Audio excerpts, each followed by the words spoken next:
Hello नमस्कार दोस्तों, आपका स्वागत है आपका अपना यूट्यूब चैनल अभी स्टडी पॉइंट में। आज हम मध्यकालीन भारत के इतिहास के बारे में पढ़ेंगे, दिल्ली सल्तनत के बारे में, जो कि एक महत्वपूर्ण है। और इसका जो है पहला पार्ट मैंने गुलाम वंश के बारे में बनाया है। तो हम स्टार्ट करते हैं वीडियो को दिल्ली सल्तनत के बारे में। दिल्ली सल्तनत पे जो है कुल 5 वंशों ने मिलकर जो है शासन किया था। गुलाम वंश, खिलजी वंश, तुगलक वंश, सैयद वंश और लोधी वंश। ठीक है। और जो गुलाम वंश है, पहला जो वंश है जिन्होंने दिल्ली पे या लाहौर पे जो शासन किया था, तो इसके बारे में हम अध्ययन करते हैं। तो गुलाम वंश की बात करते हैं तो गुलाम वंश जो है 1206 से लेकर 1290 तक रहा। इन्हें मामलुक वंश भी कहा जाता है। कुतुबुद्दीन ऐबक जो था मोहम्मद गोरी का क्या था, गुलाम था। गुलाम वंश की नींव कुतुबुद्दीन ऐबक ने डाला था। इस वंश के ज़्यादातर शासक गुलाम थे, इसीलिए इन्हें वंश कहा जाता था, न कि शासक। इस वंश के शासक जो है निम्नलिखित है: कुतुबुद्दीन ऐबक, इल्तुतमिश, रजिया सुल्तान, गयासुद्दीन बलबन, शमसुद्दीन क्यूमर्स। ठीक है, ये अंतिम शासक था। कुतुबुद्दीन ऐबक की हम बात करते हैं, ये उत्वी जाति का था।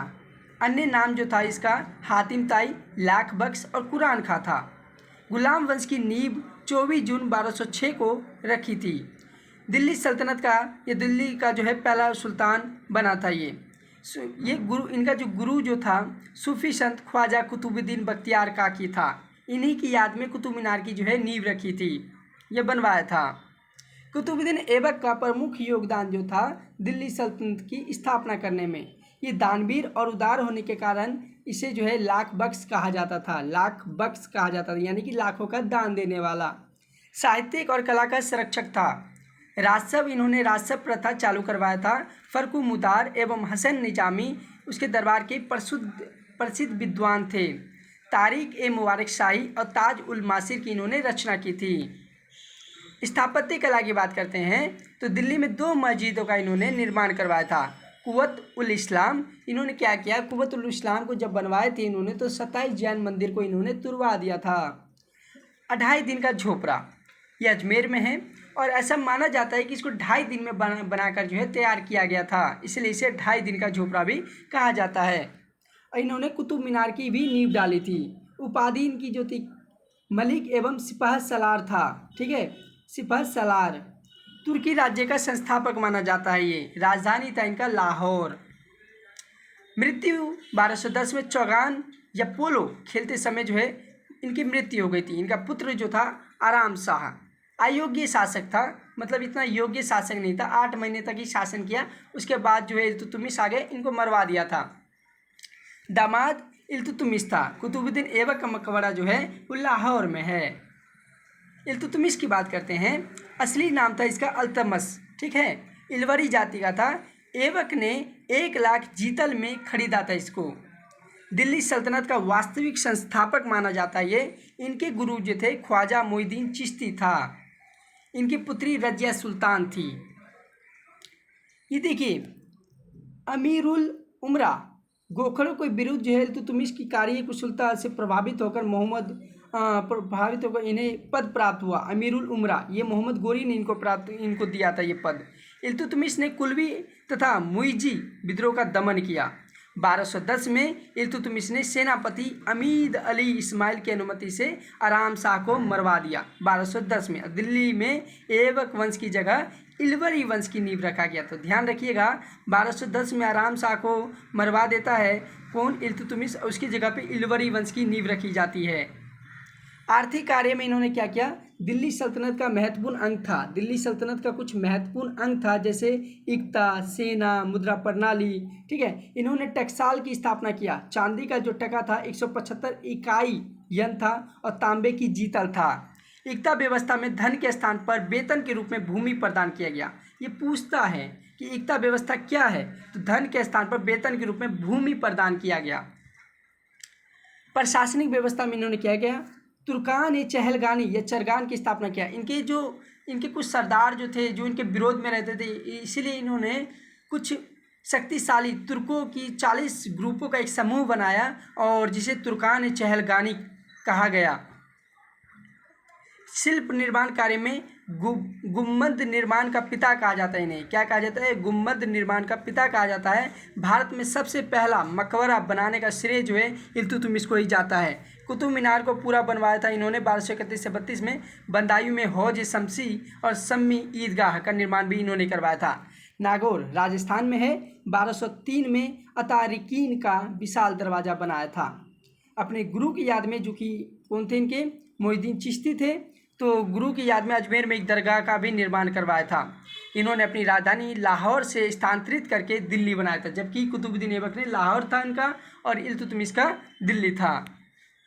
विद्वानों का संरक्षण माना जाता है इनको। मिनहाज उस सिराज प्रसिद्ध ग्रंथ तबकाते नासरी की इन्होंने रचना किया था। मलिक ताजुद्दीन को संरक्षण प्राप्त होना। ठीक है। इल्तुतमिश के द्वारा लड़े गए प्रमुख युद्ध 1226 में बंगाल पर विजय प्राप्त किया और बंगाल को दिल्ली सल्तनत का इकता सूबा बनाया था। 1226 में रणथंभौर का युद्ध भी जीता था और परमारों की राजधानी मंदोर पर अधिकार कर लिया था। 1221 में चंगेज खान का आक्रमण हुआ, ठीक है, भारत पर, और सिंधु नदी के तट पर ये हुआ था आक्रमण। पिथरू का विद्रोह हुआ और इनका इन्होंने दमन कर दिया था। 1236 में इल्तुतमिश की मृत्यु हो गई। अब आता है रजिया सुल्तान। ये बहुत ज़्यादा इंपॉर्टेंट है, बहुत ज़्यादा महत्वपूर्ण है। रजिया अल दीन, यह शाही नाम जलालत उद्दीन रजिया, जिसे सामान्य भाषा में कहें तो रजिया सुल्तान के नाम से जाना जाता है। मुस्लिम एवं तुर्की इतिहास की पहली महिला शासिका थी। मुस्लिम एवं तुर्की इतिहास की पहला महिला शासिका थी ये। जनता के समर्थन से 12 नवंबर 1236 में इनका जो है राज्यारोहण किया गया। चोगा मतलब काबा और कुल्हा टोपी पहनकर हमेशा शासन करती थी ये। रजिया ने भटिंडा के सूबेदार अल्तुनिया से विवाह कर लिया, क्योंकि ये हार गई थी अल्तुनिया से, इसलिए इससे विवाह कर लिया।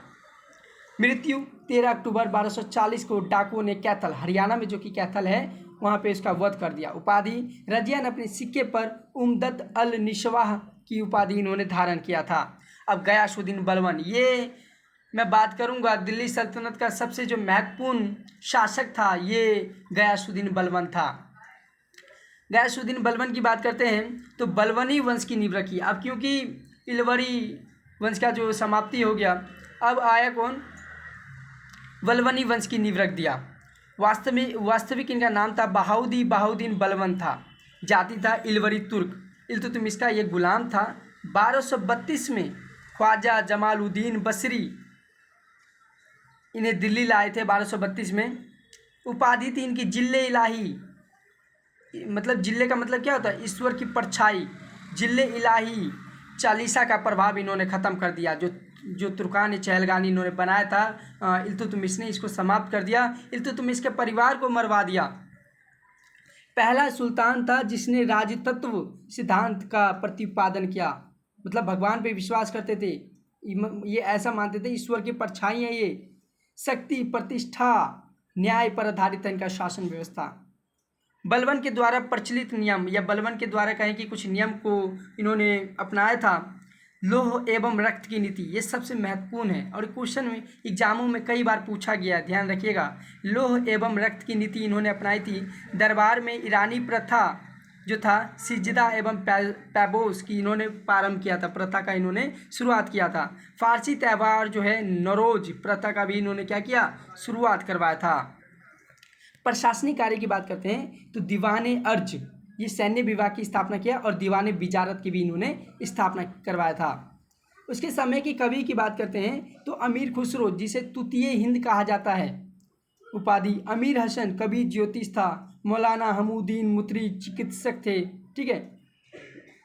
शमसुद्दीन क्यूमर्स, ये अंतिम शासक था गुलाम वंश का, ध्यान रखिएगा। शमसुद्दीन क्यूमर्स, ये 1290 तक इनका कार्यकाल रहता है। और अंतिम शासक जलालुद्दीन ने शमसुद्दीन वंश का वध कर दिया। शमसुद्दीन का क्या कर दिया?